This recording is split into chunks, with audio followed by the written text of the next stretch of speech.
अच्छा, ऐसा धोखा हमारे साथ किया, भोगोगे तुम। ये जो निकलता है ना, भोगोगे, ये अकाट्य होता है। क्योंकि किसी का भी हृदय, मान लो किसी भी जीव जंतु को आप कष्ट दें और उसका हृदय आह भर जाए, तो वो आह वज्र की लेखत में भोगना पड़ेगा। वो आह किसी की ना लेना जिंदगी। कोई ऐसा कोई आह भर करके कह दिया तुम समर्थ हो, हम तो कुछ कर नहीं सकते, और अंदर से दुखी, फिर तुम्हारी सामर्थ्य काम नहीं करेगी, मिट्टी में मिला देगी। ऐसा नहीं कि आप जो कर रहे हैं कोई देख नहीं रहा, कोई हिसाब किताब नहीं, जो कर रहे हैं अवश्य में भोक्तव्यम। बहुत सावधान। जीव स्वयं नित्य निरंतर कर्मों के जाल को रच रहा है और अपने आप को बांध रहा है। आपको मुक्त होना है, बंधना नहीं है। जीव का जन्म कर्मों के अनुबंध से होता है, कर्मों के बंधन से होता है, और उसको अपना ऋण चुकाना होता है। कर्मानुबंध ये बहुत सूक्ष्म विषय है। जैसे आप जिस परिवार में जन्म लिए हैं, तो उस परिवार के लोगों से आपका ऋण है, इसलिए उसी परिवार में आप आए हैं। और ऋणानुबंध, उसको बिना चुकाए या बिना वसूल किए आप वहां से जाएंगे नहीं। आपको लेना है तो वसूल करना है, और देना है तो चुकाना है। ये पूर्व के जन्मों से निश्चित किया गया है। जैसे किसी के यहां पुत्र हुआ, जन्म से ही पैसा खर्चा शुरू हुआ, बड़ा हुआ तो उद्दंडता के द्वारा मार पूरे परिवार को क्लेश पर क्लेश देता चला जा रहा है। ये तुम्हारे कर्म का फल है। या ऐसे शक्तिहीन बुद्धिहीन ऐसे पागल पूरे जीवन सेवा करो, तुमसे अपना हिसाब चुकाने के लिए वो आया है। अब परिवार के जो सदस्य जुड़े आके, मतलब पत्नी, आते ही पूरी हृदय में आनंद, परिवार में आनंद, और जीवन भर वो आनंद ही सुख देने के लिए उसका जन्म हुआ। वो अपना ऋणानुबंध मुक्त, और आते ही भयंकर क्लेश खड़ा कर दिया, बीच में दीवाल और झगड़ा वैसा, फिर अतरे दिन मारपीट शुरू, कलह अशांति, पूरा जीवन नर्क हिसाब करने आए। यहां ऋण चुकाए बिना कोई जा नहीं सकता, ऋण चुकाना पड़ेगा। किसी का ऋण वसूल करना है तो किसी को ऋण चुकाना है, दोनों काम करने होते हैं। अनेक जन्मों में अनेक लोगों के साथ हमने जो बर्ताव किए हैं, अच्छे या बुरे, वो होंगे। अब किसी आदमी को हम जानते नहीं, अचानक मिला, अचानक टक्कर लगाओ, मार पीट गाली गुप्ता सब कर दिया, चुपचाप सह लो। क्यों? ये आपका हिसाब है, पूर्व का हिसाब। हमारा उससे कोई द्वेष नहीं, कोई संकल्प नहीं। अचानक घटना घटी और हमसे द्वेष करने लगा, हमें पीटने लगा, हमें गालियां दे, ये हिसाब है, चुपचाप सह जाओ। मन बन गया और क्लेश हिसाब है। एक प्रभुदत्त ब्रह्मचारी जी की वाणी में पढ़ा था, एक महात्मा जी भ्रमण करते थे, तो उस समय असरफियां चलती थी, मोहरे असरफियां, तो उनको भेंट में देते लोग। तो या तो ठाकुर सेवा में लगे तत्काल, या संत सेवा में तत्काल लगे, उसका संग्रह करके डोलना ये ठीक नहीं है बैरागी के लिए, सिद्धांत में ये ठीक नहीं है। तो जब 2, 4, 6, 8 ऐसे मोहरे हुई, तो उन्होंने विचार किया कि और भ्रमण करके जब काफी मोहरे हो जाएंगी, तो प्रयागराज में जब कुंभ पड़ता है, एक बार पूरे सब अखाड़े के संतों को, अलग अलग संप्रदाय, सब संतों को बुलाएंगे और सबको पुआएंगे। अब साधु है तो यही विचार करेगा, और क्या विचार करेगा। तो उन्होंने ऐसे डंडा बनवाया, बेंत, जो ऊपर से चूड़ीदार और भीतर पोला, और मोहरे उसमें डालते गए। और भ्रमण, जहां जहां श्रद्धालु भगत थे सबके यहां जाना, और इच्छा रखना कि एक मोहर तो दे दे दक्षिणा में। कामना कोई भी हो वो बांधती ही है, ध्यान रखना। इसीलिए प्रभु जो चाहे वो करे, अपनी चाह नहीं रखनी चाहिए, अपनी चाह प्रभु की चाह में मिला देनी चाहिए। धीरे धीरे वो छड़ी भर गई, भ्रमण करने वाले महात्मा चूड़ी लगाई, इंतजार करते रहे। जब प्रयाग का कुंभ पड़ा तो चले। तो रास्ते में एक गांव में पूछा जाता है, जैसे कहीं रुको कि कोई श्रद्धालु ऐसा है जो संत सेवी है। तो कुछ लोगों ने बताया, हाँ एक परिवार है, बहुत संत सेवी है, और आपको मिलाते हैं उनसे। हाँ ये महाराज, घर में रुका, खूब अच्छा हलवा पूड़ी पवाया और जो घर के मालिक थे चरण दबाए। चरण दबाते दबाते उनकी दृष्टि पड़ी उस डंडे पे, इतना मोटा और ऊपर से कुछ चूड़ी सी भी नजर आ रही, इस डंडे में तो कोई रहस्य है ही है। अब महात्मा जी को खवा पिला के सुला दिया। महात्मा जी जब सो गए तो पत्नी से धीरे से कहा, वो डंडा लाओ बाबा जी का। डंडा, वो चूड़ीदार जो ही खोला पलटाया तो सैकड़ों मोहरे। ऐसे संत रोज पधारे भगवान, तुम आनंद हो जाए फिर क्या। पत्नी से कहा, नाप के कंकड़ लाओ। वो तो महात्मा जी तो खाए खीर पूड़ी, आराम से सो रहे। रात में पूरी प्लानिंग करके उसमें कंकड़ भर के चूड़ी लगाकर सिराने रख दिया, सारी मोहरें हटा ली। महात्मा जी आराम से छड़ी उठाए तो वजन पक्का। पर ये नहीं जानते कि कर्म कितना भयानक होता है। और उनकी कोई संतान नहीं थी, पर धन में इतना प्रेम उनको था। बहुत सावधान साधु महात्माओं के पास जो अर्थ है, गृहस्थी अगर आता वहीं से है, पर अगर उसको जोर जबरदस्ती या किसी छल कपट से, तो वो उसका विनाश ही करता है। आज तक का प्रमाण है। अब उनको ये भाव पता नहीं होगा, या पता होगा तो लोभ के कारण वो उसको मान नहीं पाए होंगे। महात्मा जी गए प्रयाग में, किसी अखाड़े पर रुके और वहां प्रार्थना की कि कल जो है संपूर्ण अखाड़ों का निमंत्रण किया जाए और सब संतों को भोग पवाया जाए और उनको दक्षिणा भी दी जाए। महंत ने सोचा कि बहुत बड़ा है तो उत्सव है, क्योंकि प्रयाग में कितने हजारों संत महात्मा सब। तो उनका, महाराज बोरों इसमें चीनी और टीनों घी लगेगा, सब व्यवस्था। बोले आप मंगाइए, एक एक हिसाब हम करेंगे, हमारे पास सब व्यवस्था है। बोले कुछ तो पहले दे दो, इकट्ठे देंगे हम। उनको था कि अगर हम छड़ी खोला और दो चार मोहरे दी, किसी को पता लग गया तो गड़बड़ हो सकती। बोले हम भंडारे के समय आखिरी में सब कुछ आपको दे देंगे। ठीक है। वो अपने पास से पैसे लगाकर खूब जितना सामग्री सब लाए, लाखों की, और सब संतों को निमंत्रण कर दिया। संत जन निमंत्रित हो गए, भंडारा बन रहा है। तब वहां के महंत है और उनका देखो भंडारा भी बन रहा है, संतों को निमंत्रण। अब आप अर्थ की व्यवस्था कीजिए, क्योंकि इतनी बड़ी हमारी सामर्थ्य नहीं थी जितना हमने किसी तरह हमने व्यवस्था की। अब मुझे अर्थ चाहिए, तभी आगे की व्यवस्था बढ़ेगी। संतों को दक्षिणा देंगे और जिनसे अर्थ लिया उनको दे। देखो रसोई बन गई है सब। उनका छत में विश्वास नहीं तो ये अभी चूड़ी खोली। उनको तो था ना कि मोहरे हैं, कंकड़। तो अब जैसे कितना उनको सदमा लगा होगा, हजारों संतों का निमंत्रण, रसोई बन, मतलब संत हो के छल कपट। तो उनका, महाराज आपने तो हमारा नाश कर दिया। जो महंत थे, आप बताओ रसोई बन गई, संत निमंत्रित हो गए और आप ये कंकड़ दिखा रहे हैं हमको। आपने तो हमें बर्बाद कर दिया, हमारी इतनी सामर्थ्य नहीं थी, आप पहले बता देते। संत होकर ऐसा छल कपट। अब वो बोले तो क्या बोले, क्योंकि उनको पता था कि मोहरे हैं इसमें। अंदर से उनका चिंतन गया उसी सेठ के पास, अच्छा ऐसा धोखा हमारे साथ किया, भोगोगे तुम। ये जो निकलता है ना भोगोगे, ये अकाट्य होता है।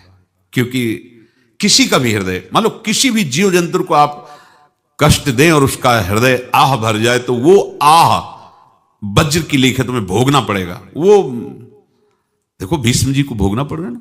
सांप को ऐसे धनुष की नोक से उठाया और बंबूल के कांटों के ऊपर फेंक दिया, कई दिन तक सेदा हुआ, वो आह भर करके मरा। तो आपको 6 महीने बाणों की सैया पर आह किसी की ना लेना जिंदगी में। कोई ऐसा कोई आह भर करके कह दिया तुम समर्थ हो, हम तो कुछ कर नहीं सकते, और अंदर से दुख, फिर तुम्हारी सामर्थ्य काम नहीं करेगी, मिट्टी में मिला देगी। फिर ये तो संत थे और भगवत आराधना के लिए, संत आराधना के लिए ही ऐसा किए हुए थे। अब इनका कैसे मुंह दिखाएं, अब क्या करें। सुबह संत जन आएंगे, सबके बीच में हमारी कि देखो इन्होंने, अब क्या करें। गए और संगम में जाके छलांग लगाई, अपने प्राण त्याग दिए। अब उनके तो पास मोहरे थी और व्यापार बढ़ा, और 9-10 महीने बाद ही लड़का हुआ। अब तो उनको कि संत फलीभूत हो गया। देखो व्यापार चल रहा, लड़का नहीं होता था, लड़का भी हो गया। बड़ा आनंद छा रहा है। जब से वो प्रकट हुए और धन की वृद्धि शुरू हो गई, पढ़ाई लिखाई में उनके खर्चा हुआ सब, बस बीमारी शुरू हो गई उनके शरीर में। अब उसमें पैसा जाना शुरू हुआ।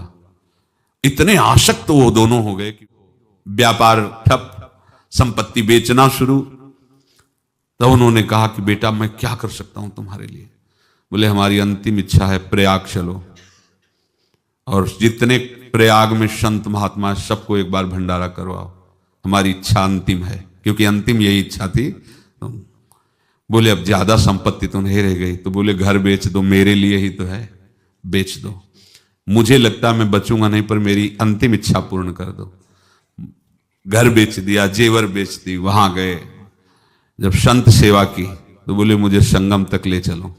संगम तक ले गए और बोले समझे तुम चुराए थे और हमने उसको छीना है, कुछ नहीं रह गया तेरे पास कुछ, अब केवल ममता और आसक्ति में जलकर मर और नरक प्राप्त कर। मैं वही महात्मा हूं जिसकी तूने मोहरे ली थी, शरीर छोड़ दिया। महात्मा को जन्म लेना पड़ा और इनको दुर्गति भोगनी पड़ी। ऋणानुबंध होश में, ऐसा नहीं कि आप जो कर रहे हैं कोई देख नहीं रहा, कोई हिसाब किताब नहीं, जो कर रहे हैं अवश्य में भोक्तव्यम। बहुत सावधान। अनेक जन्मों में अनेक लोगों से जो कुछ लिया दिया है, इस लेने देने को मिटा देने के बाद ही तुम मुक्त हो गए। इसीलिए एक उपाय है, लेना न देना मगन रहना। क्या? मालिक को समर्पित हो जाओ, मालिक को अपना माना हुआ समर्पित कर दो, खत्म। अहम त्वाम स्वरूपापिभ्यो मोक्षयिष्यामि, सब खत्म। आगे पीछे लेना देना सब खत्म। एकादश स्कंद में भगवान श्री कृष्णचंद्र जी ने कहा जो मेरे चरणों का आश्रय लेकर भक्त मेरा भक्ति करता है, उसके पितृ ऋण, मातृ ऋण, देव ऋण, ऋषि ऋण, सब ऋणों से मैं मुक्त कर देता हूं। बस यही एक उपाय है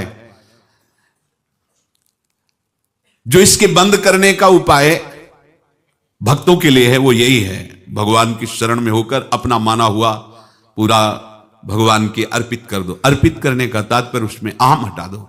तो दियम वस्तु गोविंदम तुभ्यमेव समर्पये। जिनसे तुमने सेवा करवाई है उनकी सेवा करनी पड़ेगी, जिनसे तुमने जो कुछ लिया है उनको देना पड़ेगा। ये लेने देने का व्यापार जब तक समाप्त नहीं होगा तब तक तुम्हारा जन्म मरण चलता रहेगा। अब आपको यहां समझना है, यदि आपसे किसी ने पैसे लिए बेईमानी करके नहीं दे रहा है तो आप उसको गाली मत दीजिए, आपने बेईमानी की थी इसलिए आपकी बेईमानी हुई है, ले गया, कोई बात नहीं है, बंधन से मुक्त हुए, जो बोझा था चला गया। उसको ऐसा ना देखे कि ये बेईमान हमारे रुपए मार लिए, अब जो कुछ होगा देखेंगे। अगर आप आगे नया कुछ करते हैं तो फिर आगे का हिसाब आपको भोगना पड़ेगा, ध्यान रखना। ऐसा नहीं है कि आपको भोगना नहीं पड़ेगा।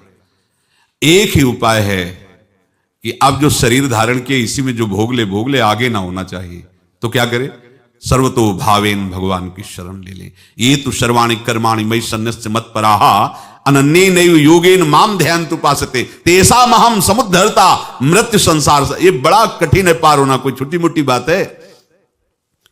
एक महात्मा बाल्यावस्था से भजन करते थे, शालिग्राम भगवान पास रखते थे और उन्हीं की आराधना करके बस पाठ, नाम, जप और भ्रमण करते थे। यौवन अवस्था थी, गंगा जी के किनारे अपने ठाकुर को विराजमान करके स्नान करने के लिए कपड़ा ही उतार रहे थे कि 90 लोग आ गए, भाला तलवार सब ले, मारो मारो इसको मारो, घेर लिया। तो उन्होंने हाथ जोड़कर कहा हमने क्या अपराध किया? कोई सुन ही नहीं रहा। तो उन्होंने कहा मार तो डालोगे ही आप 90 लोग, हम कोई अस्त्र शस्त्र तो लिए नहीं, एक बार हमें गंगा में डुबकी लगा देने दो और अपने ठाकुर को स्नान करा देने दो, फिर इसके बाद आप मार देना। भगवत इच्छा से वो लोग रुक गए, स्नान किया और अंदर से प्रार्थना की, प्रभु ये क्या लीला है आपकी, आपके सिवा मेरा कोई है नहीं और ये मुझे मारना चाहते हैं। तो भगवान ने जानते हो क्या कहा उनके अंतर में?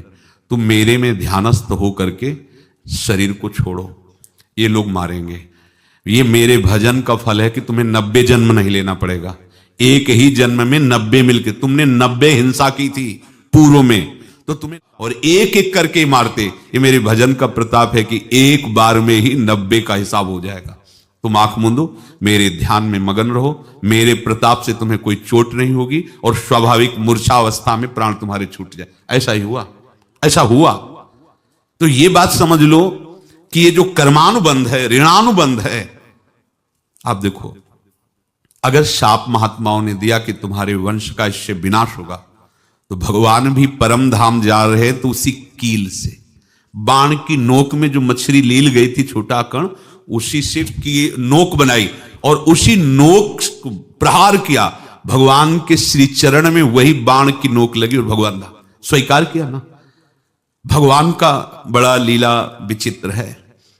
अगर छुप करके उधर रामावतार में बात, तो इधर ऐसे स्वीकार किया है भगवान ने। ऐसा कहीं नहीं दिखाया कि मैं भगवान हूं तो मैं अपने लिए, ऐसा नहीं दिखाया। नारद जी का हित किया पर नारद जी ने श्राप दिया तो भगवान ने स्वीकार किया। बंदरों ने ही सहायता की, जैसा बोले थे वैसा। ये लीला इस शरीर में भोगनी पड़ेगी। हाँ, ज्यादा को कम में भुगता देंगे, पर अब अगला शरीर ना मिले इसके लिए सर्वतो भावेन भगवान के आश्रित हो जाए। जैसे आपने दुकान फैला रखी है तो उसमें दो काम होते हैं, लेना और देना।